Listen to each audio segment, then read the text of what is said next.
Welcome back to the deep dive. Today we're opening up some pretty academic source material, but we're applying it to something very real, very personal. Yeah. The actual physical world built around us. Yeah, we're not just talking about nice buildings or, city planning in the abstract. No, definitely not. We're questioning this fundamental conflict, this tension between the space experts' design and the space, well, that we all actually experience living in. Exactly. That's the mission today, really. To Yeah. unpack that tension. Our sources, they take a highly critical look at how these bigger forces specifically, they talk about the calculus of capital, the dominant mode of production, how that shapes architecture. And often, it seems, degrades our actual lived experience. That's the argument, yeah. We're diving deep into this difference between conceived space, the idea, the plan, and lived space, the reality on the ground. And the sources, they really kick things off with this paradox, almost a kind of cynical cycle of destruction and rebuilding. It's quite striking. It really is. It flags up this observation about rapid economic development. You see countries growing fast, focused on, maximizing profit, getting things done efficiently. Right. And they will, as the sources put it, blithely destroy historic spaces. Think houses, old palaces, even military structures sometimes, things with history. Just swept away for immediate gain. Pretty much. They're treated purely as, objects of utility that are in the way of maximum efficiency. They've got to go. Okay, but then what happens later when things maybe slow down and mature? Well, that's the paradox. Yeah. Later on, often at huge expense, they end up reconstituting, renovating, or even just imitating those exact same spaces they tore down. No way. Yeah. Think about it. A city rips out, say, a whole neighborhood of old, maybe slightly inefficient but historically rich buildings for some big, shiny new development. Okay. Then, maybe 30 years down the line, they spend 10 times the money to build a fake heritage quarter for tourists. The original objects of utility suddenly become rare and precious works of art. Wow. So it's like profit demands the destruction first. But then I guess human needs or maybe cultural value forces this expensive, often kind of fake rebuilding later on. That's the core insight, yeah. It shows how the initial design often prioritizes the balance sheet over the actual human landscape. It's a costly way to admit you got it wrong the first time. Okay, let's unpack this. Let's start with the designers themselves, the architects. We often have this image, don't we? An architect with a plot of land, a slice of space, total freedom. Right. The lone genius applying their artistic vision and technical skills. Exactly, like a blank canvas. But the sources argue pretty strongly that this freedom is, well, basically an illusion.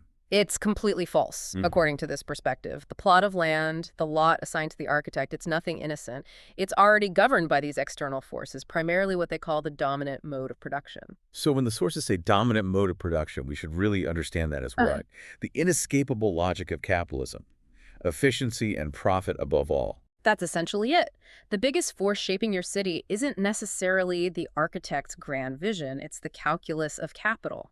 The space has to answer to specific tactics, specific strategies, often involving financial calculations the architect might not even be fully aware of. So they're not starting with a blank slate at all. Not really. They're starting with a field already heavily defined by the demands of capital and the bourgeoisie, as the sources put it. Okay, so that freedom is already compromised. And interestingly, this compromise seems to immediately simplify or reduce the actual complexity of space itself. The architect's creative zone becomes just visual. Yes, it gets reduced to a purely visual space. It becomes about images, blueprints, plans, drawings, renderings. The sources actually call this the world of the image, and crucially, they label it the enemy of the imagination. The enemy of imagination. Why? Because if space is only what you can represent visually, maybe on a flat screen or paper, then all the other ways we experience space, sound, smell, touch, the feeling of it, they just disappear from the equation.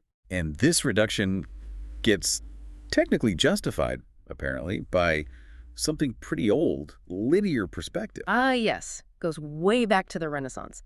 Linear perspective basically requires a fixed viewpoint, an immobile observer looking at a fixed scene. Right. So if you have to design and view space from that single static point, the eye, you naturally prioritize the sightline. Everything else, all those other sensory inputs, gets diminished. Which leads directly, I suppose, to this obsession with the facade. Because if space is mainly about what you see... And the outward appearance becomes paramount. Yeah, your analogy of the Instagram filter is pretty good, actually. Huh, maybe. But it's serious, right? This focus on facades that are made to be seen and to be seen from, The sources say it actually degrades the experience of living inside that Well, space. it fundamentally degrades it. The facade has always been tied to social standing, prestige, making an impression. And the sources use this really powerful, almost chilling example, the prison with the facade. Yes.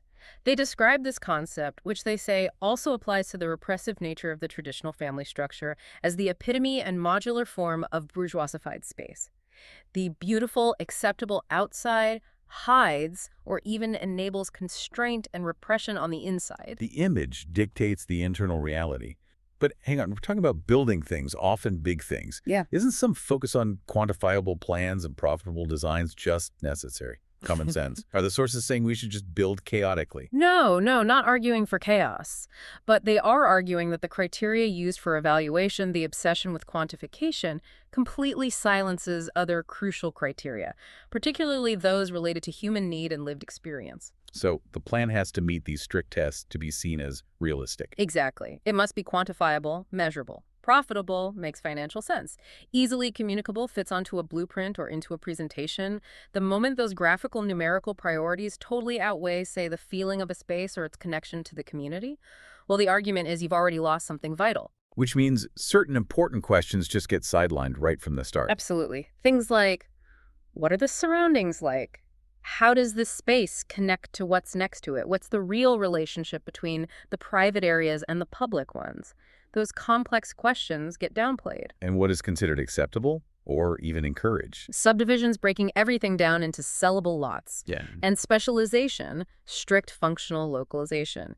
Kitchens here, bedrooms there, offices over there. So the space might look neutral, objective on the plan, but it's actually designed, maybe implicitly, to ensure maximum separation of functions, of people, of different activities, everything in its neat little docs. Precisely. It's an exercise in segregation, you could say, just hidden behind the language of efficiency and order. Okay, let's switch focus now. Let's talk about the people who actually live in and use these spaces that the experts have conceived. The sources call them. Well, they point out the labels themselves are a bit problematic. Yeah, they really zero in on the language. These groups are often called users or inhabitants. And the sources find these terms clumsy and pejorative, especially the word usager in the original. Well, user, what's wrong with that? It has this vague and maybe vaguely suspect quality to it. User of what? It kind of reduces people to just like interacting with a tool or an appliance rather than living a full, complex life within a place. Huh. And I never thought of it like that. And this marginalization, it runs so deep, it even affects language itself. Their most basic needs and desires for comfort, for community, for a certain feeling in a space, they struggle to even articulate these things because the dominant language, the expert language, is all about objectivity and plans. It's hostile to subjectivity. That's a really powerful point. The experts have their precise language of geometry, Right. profit margins, and the people living there are left with the messy language of subjective experience, which just gets dismissed. And that hits the core difference, doesn't it? Yeah. The user's space is lived. It's not conceived on paper. It's experienced in 3 dimensions with all the senses. That is the absolute core distinction here. The expert space is abstract, it's calculated. The user space, it's concrete, it's deeply subjective. It's a space of subjects, of individuals with feelings and histories, not just data points or upside lines.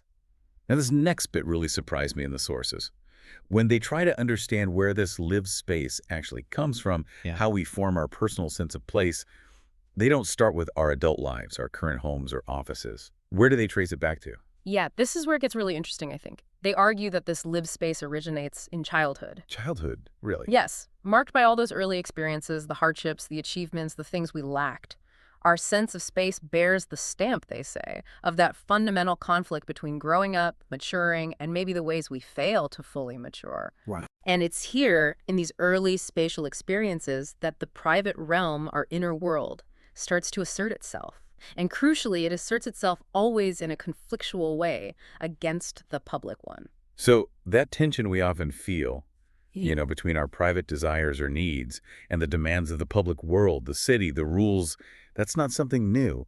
It's rooted way back in our earliest subjective experiences of space, like learning boundaries, finding hiding places. Exactly. It makes a lot of sense when you think about it. Your fundamental subjective map of the world is formed when you first learn. Where am I allowed to go? Where am I kept out? Where feels safe? Where feels exposed?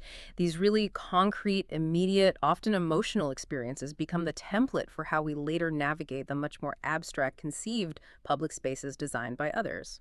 Okay, so if the conceived space is failing us by being too visual, too quantified, too focused on separation, do the sources offer any way forward? Any suggestions for imagining a better, more, I guess, relational kind of space? They absolutely do. The suggestions really center on bringing back the primacy of concrete spaces.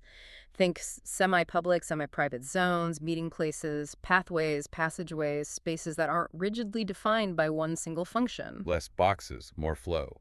Kind of, yeah. The goal is the diversification of space, where those sharp, functional distinctions that dominate modern planning start to blur or even disappear. Imagine, maybe, a wide corridor that's also designed to be a place where neighbors stop and chat, or a park that naturally flows into more private garden areas without harsh barriers. That sounds nice, but it also seems to touch on a deeper tension, doesn't it? Something about permanence versus change. The sources mention dwelling versus wandering. That's a crucial connection they make, drawing on some deeper philosophical ideas like Heidegger's. They point out this contradiction. Okay, maybe work requires a fixed location, a stable place. Fine. But do sleep and play need that same rigid stability? Probably not. Right. Yet, particularly in the West, the argument goes, we insist on creating these heavy, fixed environments.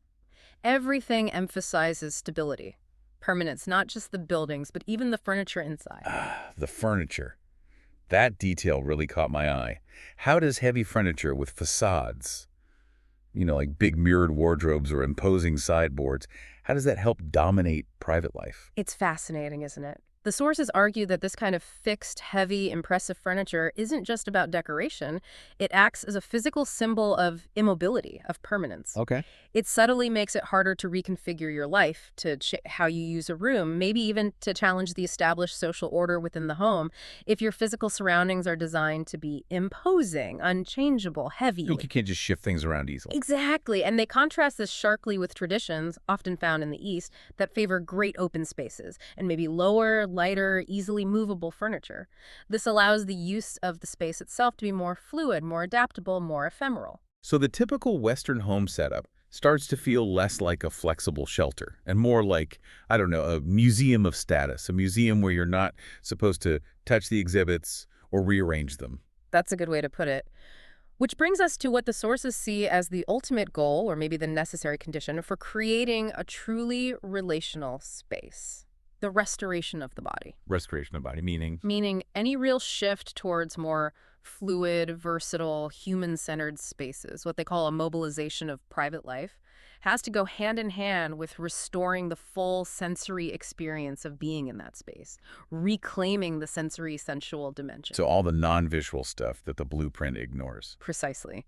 We need to bring back the importance of the whole body's experience, not just the eyes. What does that actually mean in practice, though? How do we restore the sensory? Well, think about the spaces you truly remember, the ones that feel good. Was it just the perfect view? Or was it also, the specific smell of coffee or damp earth, the way sound echoed or was absorbed, the feeling of rough stone or warm wood? Yeah, usually it's more than just the visual. Exactly. It's about consciously restoring the importance of speech, the quality of voice and sound in a space, smell, hearing.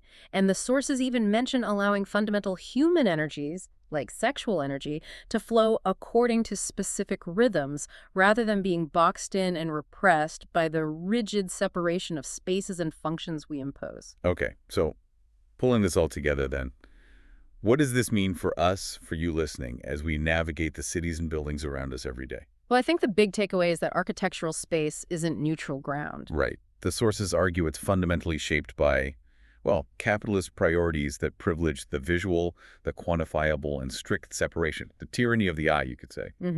And that the true lived space, our actual experience, is something else entirely. It's subjective, it's rooted in our deep memories, often in childhood, it's conflictual, and it's profoundly multisensory. So connecting that to the bigger picture, embracing a truly lived space means moving beyond just the look of things. That's the argument. We need to move past the domination of the facade, the tyranny of the eye, and consciously restore all the other senses, smell, sound, touch, proximity, that we actually use to navigate and feel at home in the world. We need spaces that are more concrete, more diversified, more fluid spaces designed for complex human life, not just for profit or a pretty picture. That is a really profound reframing of how we think about our environment. So we've talked a lot about the degradation of space caused by separating everything, functions, people, activities into these neat, visually defined parcels. Here's something to think about. What aspect of your own everyday environment, maybe your office, your home, even your commute, feels most degraded precisely because it's reduced to just an image or a single fixed function? And what might happen, just as a thought experiment, if you deliberately try to prioritize smell or sound oversight in that space? What non-visual cues might you pick up? Give that some thought next time you really look at a building, or perhaps next time you try to feel it instead.